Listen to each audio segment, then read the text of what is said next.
Welcome to Revenge Report. Don't forget to hit that like button and subscribe for more. Let's dive in. Ryan leaned back in his chair like he owned the damn room. One hand rested on the conference table, fingers tapping, like he was bored of the whole process already. The mediator sat across from us, gray hair, glasses, a thick file folder, and I could already feel how this was going to go. Ryan started before the mediator even asked a question. "She's not stable," he said, gesturing toward me like I wasn't sitting right there. "She gets overwhelmed. She shuts down. I mean, Emma needs structure, and I've got the stable career. I'm in pharmaceutical sales. I've been with the same company almost 9 years. I stayed quiet." My lawyer touched my arm lightly under the table, a silent signal. "Hold for now." Ryan continued, squinting like he was trying to remember my job title. "She works for the city. Maintenance, I think. Her hours are all over the place. Late nights, weekends. It's hard labor. She comes home exhausted. Emma needs someone who's mentally and physically available." My jaw tightened. Not because I didn't expect this, I did, but because he made it sound like I was half alive, just dragging myself through life like a zombie. Quick note, before we get into the thick of it, share which city or country you're watching from. "I mean, let's be honest," Ryan said, with that smug little laugh he always used to pull out at dinner parties. "She's a sweet person, but not exactly proactive. And parenting, especially with Emma's anxiety, it takes energy. Focus. Consistency." The mediator scribbled something, then looked at me. "And you disagree with that assessment, Ms. Edwards?" "I'll respond," I said calmly, "when you're ready for me to speak."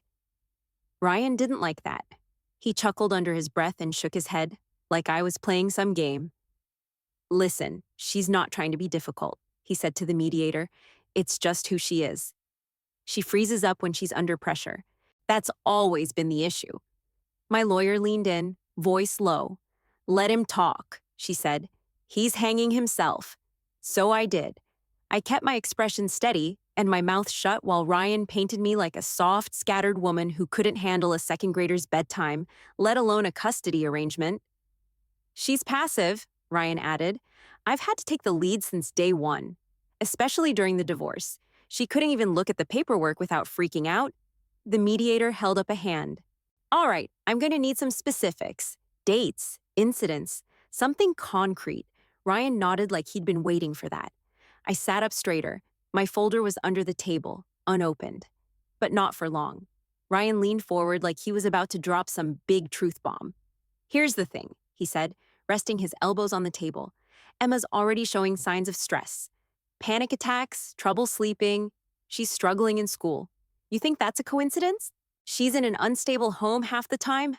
He glanced at me like he expected me to flinch. I didn't. "She comes back from Tara's house a mess. Tired, anxious, behind on homework. Once, I picked her up and she said Tara fell asleep in her work clothes on the couch. Didn't even make her dinner." The mediator looked up, pen paused in midair. My lawyer shifted beside me, but I didn't move. "And that's not a one-time thing," Ryan pushed. "She's exhausted. All the time. This isn't about her being a bad person, okay? I'm not saying that. I'm saying she's overwhelmed and Emma's suffering for it." He threw his hands up like he was doing the world a favor by pointing it out. I didn't say anything, but my jaw clenched hard. What I wanted to say was that Emma's anxiety started the year Ryan punched a hole in our bedroom door during one of his drinking fits, or when she watched him scream at me over a dishwasher. But I didn't say it. Not yet. "Miss Edwards," the mediator said, "you'll have a chance to respond. But first, I'd like Mr. Edwards to finish his concerns. We'll stay respectful, or we'll pause this." Ryan smiled like he was the picture of cooperation. "During the divorce," he continued, "she wouldn't deal with anything. I had to handle all the paperwork, the deadlines, the court stuff. She'd say she was too nervous to read legal documents. I mean, I'm not a lawyer either, but someone had to step up." He looked at the mediator with a shrug like, "See what I mean?" Every time I asked her to make a decision, she'd say, "Whatever you think is best." That's her thing. Avoid, avoid, avoid. The mediator turned to me. "Miss Edwards, I'd like to hear your response now, please." I took a breath and opened my mouth. Ryan cut in. "It's not personal," he said quickly. "I'm just saying, parenting takes presence, and Emma needs..." Mr. Edwards, the mediator snapped, firmer this time. She's speaking now. He held up both hands. Sure, sure. Go ahead. I gave him a long look, then turned to the mediator. I let him speak, I said. Now I'll speak. I straightened up in my chair and folded my hands on the table. My voice didn't shake. I made sure of that. I've never missed a parent-teacher conference. Never skipped a therapy appointment. Emma's fed, dressed, loved, and safe in my care.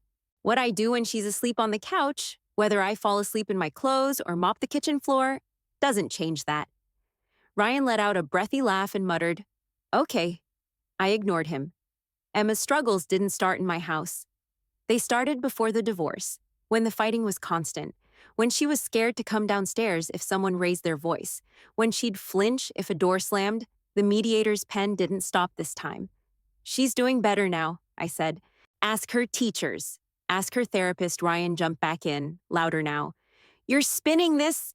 The mediator held up a hand. Mr. Edwards, she's painting me as abusive. I haven't painted anything, I said coldly. Yet. He sat back, red in the face, muttering under his breath. The mediator looked between us, then jotted more notes. I could feel the shift happening. Not huge, not obvious. But it was there. And I wasn't done. Not by a long shot. Ryan crossed his arms and leaned back in his chair like he was waiting for applause. I'm not trying to insult her, he said, flashing a quick grin at the mediator. But let's be real.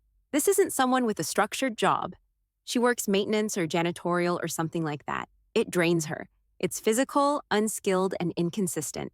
That's not stability. My lawyer didn't even twitch. She just glanced at me. Ryan kept going, like he thought he'd landed some final blow. It's not a career. It's a shift job. No benefits, no advancement. I mean, you come home smelling like cleaning fluid and pass out on the couch. How is that a stable environment for a kid? I didn't blink. I didn't say a word.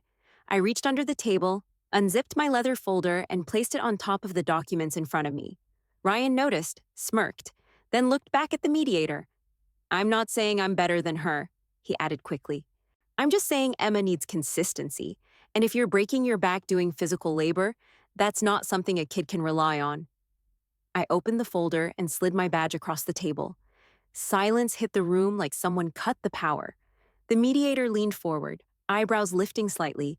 She picked up the badge carefully, turning it in her hand like it might not be real. It was thick, heavy, and polished. Nothing like what Ryan thought it would be. I'm Captain Tara Edwards, I said clearly. Metro Fire Department, Station 31.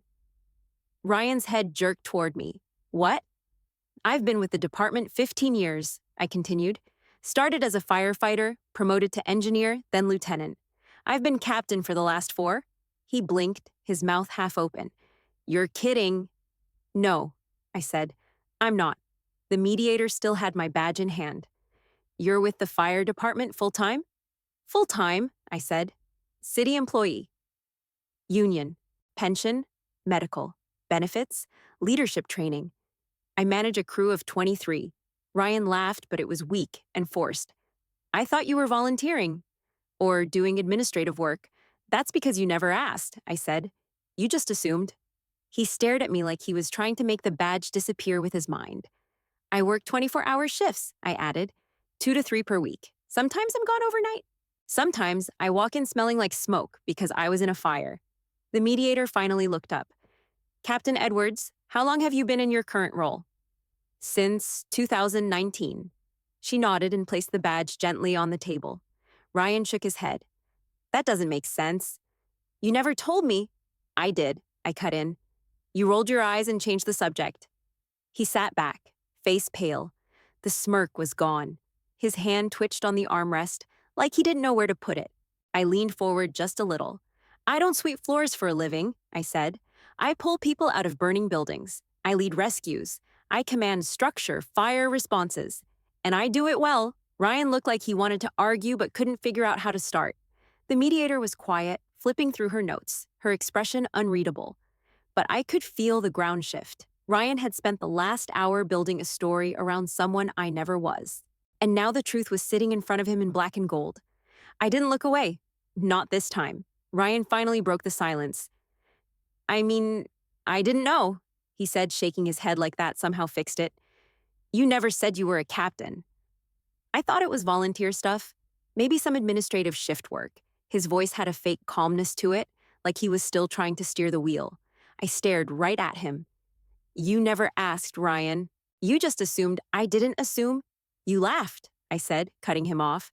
Every time I brought up work, you'd say, oh, must be nice to just hang out in a station and watch TV all day. You'd roll your eyes when I came home late, called it play pretend emergency cosplay. That was your term, remember? He looked away, blinking fast. The mediator didn't say a word, just kept her eyes on me. She knew exactly what was happening now. I work 24-hour shifts, I said, voice steady.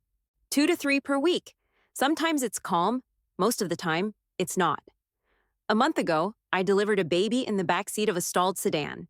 Week after that, I did CPR on a man outside a grocery store. I broke his ribs, keeping him alive. Ryan squirmed. 3 weeks ago, I helped coordinate a warehouse fire in Northbridge. 5 alarms, 6 departments. Half the ceiling collapsed. We pulled a trapped worker out just before the second collapse. I led that scene. I called those shots. He swallowed hard. Didn't say a thing. When I come home smelling like smoke, it's not because I've been mopping a gym floor, I said. It's because I've been inside the fire. The room was silent except for the soft scratch of the mediator's pen on paper. Ryan cleared his throat. I just thought, look, I knew she worked at a station, okay? I just figured it wasn't serious. 15 years in the department, I said. Multiple certifications, urban rescue training, hazmat certified, peer trauma response coordinator, and the only female fire captain in my district. He shifted again, face flushed. You never shared any of that. You never listened, I snapped. Anytime I tried to talk about what I did, you changed the subject or made some dumb joke. I stopped trying. The mediator gave him a long look. Mr. Edwards, were you truly unaware of Miss Edwards' position? I mean, yeah, he mumbled. I didn't know the rank. I didn't know she did all that. So when you said her job made her too exhausted to parent, she said slowly, you were basing that on what, exactly? He opened his mouth, then shut it again. He looked cornered, like a dog who finally realized the gate was locked behind him. I wasn't trying to misrepresent anything, he said. I was going off what I thought. What you thought, I repeated. Not what you knew. He rubbed his face. Okay, but still, that kind of job, how's that any better? Fires, injuries, chaos. How is that a good environment for Emma? I kept my voice cool. Because it shows her what strength looks like. What commitment is. She's visited the station. She knows we save people. She knows it matters. He shook his head. I'm not saying it doesn't matter. You're saying it makes me unstable, I said. But the truth is, it makes me strong. And Emma sees that. Whether you do or not, the mediator flipped a page in her notebook. I could see it in her eyes now. She wasn't looking at me like I was some overworked single mom anymore. She was listening, processing, and Ryan knew it too. He sat back in his chair, deflated. All that posturing, all that noise, and none of it could stand up to a badge and the truth. The mediator tapped her pen against the edge of the folder and looked between us. Let's circle back, she said. Mr. Edwards, you previously stated that Ms. Edwards struggles under stress, that she shuts down and avoids responsibility. Is that still your position? Ryan hesitated. I mean, yeah, emotionally, she internalizes everything and that makes her unreliable when pressure hits. I didn't look at him. I spoke directly to the mediator. My job is pressure, I said. Every shift, I'm the one making split-second calls. If I screw up, someone dies. Sometimes multiple people. Fire doesn't wait for you to calm down and think straight. Her eyes met mine, focused now, serious. I've made triage decisions with 2 bodies on the ground. I've cleared buildings in 0 visibility. I've held the line while we waited on backup. That's stress. That's responsibility. Ryan let out a breathy laugh. Sure, in your world, but legal matters are different. You froze during the divorce. I had to carry all of that because you were too overwhelmed to function. I turned toward him. You want to talk about the divorce? Fine. I looked back at the mediator. That was January of last year. I was assigned lead on an apartment fire that killed 3 people. 2 of them were kids. The case turned into a multi-agency investigation because of code violations and possible arson. The room went still. Ryan's face dropped slightly. I was working back-to-back shifts, meeting with investigators, testifying in hearings. That's why I didn't manage the paperwork. I wasn't too nervous. I was in the middle of real-life chaos. Ryan tried to wave it off. So what? You couldn't fill out some forms? You didn't have an hour? No, I snapped. I didn't have a second. I was running recovery crews while you were whining about printer ink. The mediator raised a brow, scribbled something again. Ryan leaned forward, trying to regain ground. All I'm saying is, she avoids things when they're unfamiliar. Like legal stuff. She shuts down. That's not true, I said. I didn't shut down. I prioritized the lives of others during a crisis. You thought signing papers made you a hero. I was pulling dead kids out of a building's silence. The mediator nodded slowly. Captain Edwards, your explanation is clear. Thank you. I saw it in her body language. Her tone shifted. The way she said captain wasn't just polite anymore. It was respect. Ryan sat back in his chair, arms crossed, but he didn't say anything else. Not right then. For the first time in that room, he looked small. And I wasn't done yet. The mediator looked up from her notes. Let's shift to Emma. I'd like to hear more about how she's doing in each of your homes. Ryan jumped in fast. She's struggling. Has been since the split. Grades are inconsistent, and her teacher mentioned she gets distracted, anxious. I think it's the back and forth that's messing her up. No routine, no stability. And when she's with Tara, it's even worse. I didn't look at him. I kept my eyes on the mediator. Emma's grades improved after he moved out, I said. You can pull her report cards if you need proof. She started sleeping through the night again. Her therapist noted progress. She still has bad days, but they're less frequent now. That didn't happen until he was gone. Ryan let out a bitter laugh. Right. So you're saying I'm the problem? I'm saying Emma was never the issue, I said. Her anxiety wasn't something that just showed up. It came from living in a house where she had to tiptoe around her father's moods. The mediator paused her pen. She was 6 when she asked me if Daddy was mad because of her, I said. She started having stomach aches on weekends, right before his custody time. And don't let him play dumb. He knows exactly what I'm talking about. Ryan's face tightened. That's not anxiety. That's manipulation. She doesn't want to follow rules. You baby her. She's 8, I snapped. She doesn't manipulate. She copes. He tried to interrupt again, but the mediator raised her hand. Let her finish. I nodded. Emma's been to the fire station.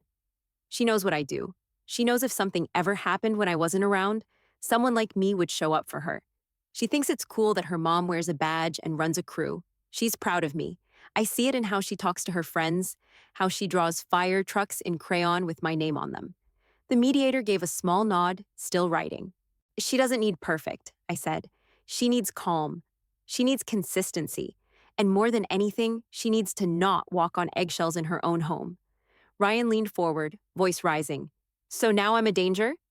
I didn't say that, I said, staring right at him. But let's not pretend your drinking wasn't a problem. That was years ago. It was last year, I cut in. She saw you throw a glass at the wall. She told her therapist she thought you were going to hit me. His face went red. That never happened. She was there, Ryan. I never touched her. I never touched you. You scared her, I said, voice low but sharp. And you didn't care. The mediator looked up. I think we need to request Emma's therapist records before next session. Ryan sat back hard in his chair, like someone had knocked the wind out of him. You're twisting everything, he muttered, trying to make me the villain. I don't have to twist anything, I said. You already did that work yourself. He didn't respond. The mediator flipped another page in her legal pad, eyes moving faster now, like she was connecting dots. And I could see Ryan starting to panic. He knew what was coming. And for once, he couldn't talk his way around it. The mediator turned a page in her notes and cleared her throat. Let's go over financials. Ryan shifted in his chair like the cushion had suddenly disappeared. I pulled a sealed envelope from my folder and handed it across the table.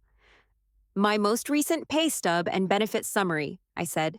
The mediator opened it slowly, reviewing the numbers. She raised her eyebrows slightly. You bring in over $103,000 annually? She asked. That's base, I said. Overtime can add another 10 to 15, depending on emergency calls, full city benefits, dental, vision, long-term disability, pension, Ryan scoffed. Fire departments don't pay that kind of money. They do when you're a captain, I said flatly, especially one with seniority. The mediator looked at Ryan. Do you have your financial documents? He cleared his throat and pulled out a few printed spreadsheets. I'm in pharmaceutical sales, commission-based. It fluctuates, but I've had good years. She took the pages and skimmed them. Her pen tapped once against the margin. Looks like your monthly income ranges from 7,000 down to 3? It's variable, he said quickly. Some months are slower. It depends on the region and product lines. She nodded slowly. Any employer-provided benefits? Well, I have a health plan through the company. No pension, but I've got a Roth IRA, and I pay for private life insurance. She flipped back to my documents. Captain Edwards, your pension? How long until it vests? It's already vested, I said. 15 years in. If I retired tomorrow, I'd still draw, but I'm not retiring anytime soon. Ryan looked over at me like he'd just realized he'd stepped in something he couldn't wipe off. And your schedule? The mediator asked. 2 or 3 24-hour shifts per week, I said. The rest of the time, I'm off. I'm available during school hours, and I have enough seniority to trade shifts if something comes up. My station's 5 minutes from Emma's school. Ryan leaned in, trying to sound casual. Yeah, but what about holidays? You work Christmas. I mean, she deserves to have her mom around. I also get holiday pay, I said. And I've been off for 3 of the last 5 Christmases. It rotates. Emma understands. And when I'm working, she knows I'm helping other families stay safe. The mediator took a moment, writing something more detailed this time. I glanced over at Ryan. His mouth was tight, his hand clenched around the armrest like he was holding on for balance. He'd spent weeks trying to build this case on me being unstable, unfit, unreliable. Now his entire argument was falling apart under hard numbers. You mentioned earlier that you provide more financial support, the mediator said, glancing at Ryan. But based on these documents, Captain Edwards has the more consistent income and long-term security. Ryan said nothing. Her pension alone, she added, is more than double the national average retirement for women in her age bracket. Still nothing. He didn't look at me, didn't even blink. And that silence, that was the moment he realized the image of himself as the more capable parent just died on the table. Ryan didn't speak, just stared at the table like it might save him if he looked hard enough. I opened my folder again, slower this time. The last stack of documents was clipped neatly together, thick and worn from years of handling. I'd like to enter these into the record, I said. The mediator held out her hand. I passed them over. These are my commendations, I explained. A letter from the mayor, 2 from the fire marshal. One's from last year's apartment fire, the one I mentioned earlier. She flipped through the papers with care. You've received multiple life-saving medals. 4, I said, plus 2 unit commendations. I was named Fire Captain of the Year in 2023. That one's in there too. The room was dead quiet. Ryan finally lifted his head. Why didn't you bring all this up before? Why didn't you fight harder for Emma earlier? I looked at him, really looked at him. Because I thought you actually cared about her, I said.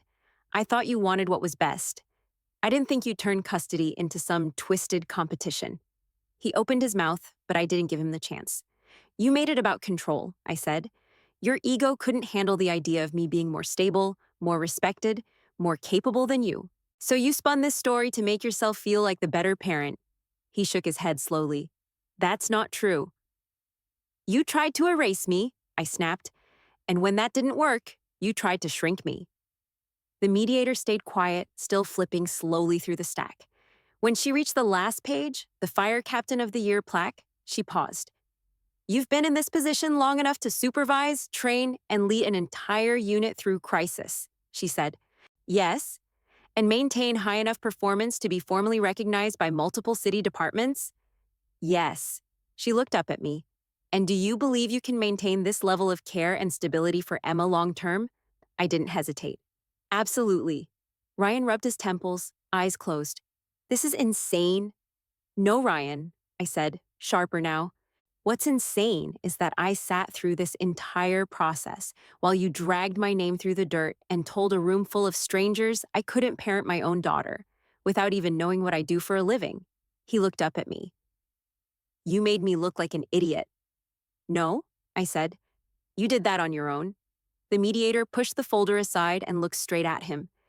Mr. Edwards, I want to be clear. This hearing is not about your pride.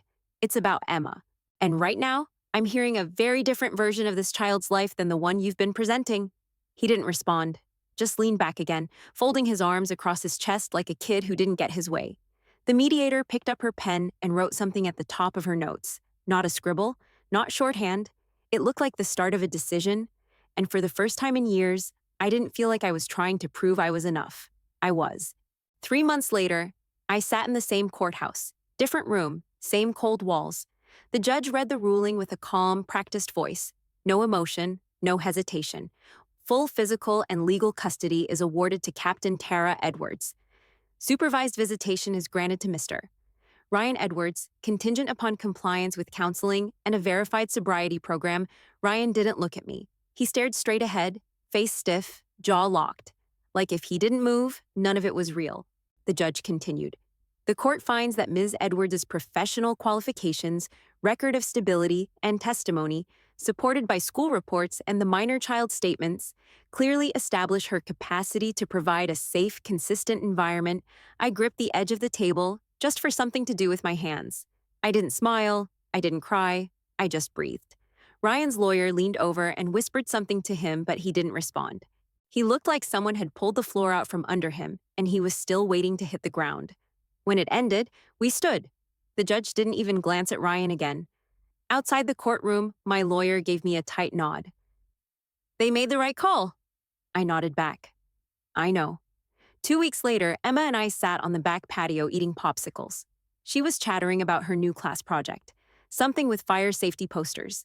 I joined the junior fire squad, she said, licking blue raspberry off her lip. They said we can come visit the station. You've already been to mine, I teased. Yeah, but this is official. I get a badge and everything. I smiled. You'll be running that place by 4th grade. She laughed, then turned quiet. Dad said I might not see him for a while. I stayed honest. He needs to work on some things. But when he does, you'll see him again. Emma looked up at me. You're not mad at him? I paused. No, I'm done being mad. I'm just glad you're safe. She didn't say anything else. She leaned against my arm, sticky popsicle fingers and all. I didn't move. The visits would come eventually, supervised for now, limited. The court had ordered counseling, substance screenings, parenting classes. Ryan hadn't said a word to me since the ruling. But part of me didn't need him to. I'd spent years letting him chip away at me, quietly, passively, like he thought I'd never push back. He called it concern, stability, logic. But all he really wanted was to keep me small enough to control. And for too long, I let him. But that day in court, all the facts were laid out clean. The job, the parenting, the home, the truth. Nothing twisted, nothing minimized, just the full picture. It was enough. Now, Emma had a routine. Homework after school, 2 therapy appointments a month, Sunday dinners at the firehouse with my crew. She was sleeping through the night, making friends again. And every time she put on that junior fire badge, she smiled like it actually meant something. Because to her, it did. She knew I showed up for people on their worst days, and she knew I'd shown up for her when it counted most. Ryan could spin stories all day long, but they didn't stand up when real life walked into the room and took its seat. Emma's head rested on my shoulder, her popsicle finished down to the sticky wooden stick. The sun was low, casting long shadows across the patio. She broke the quiet. How come Dad never visited the station? I didn't answer right away. I rubbed a hand over her back, just slow circles.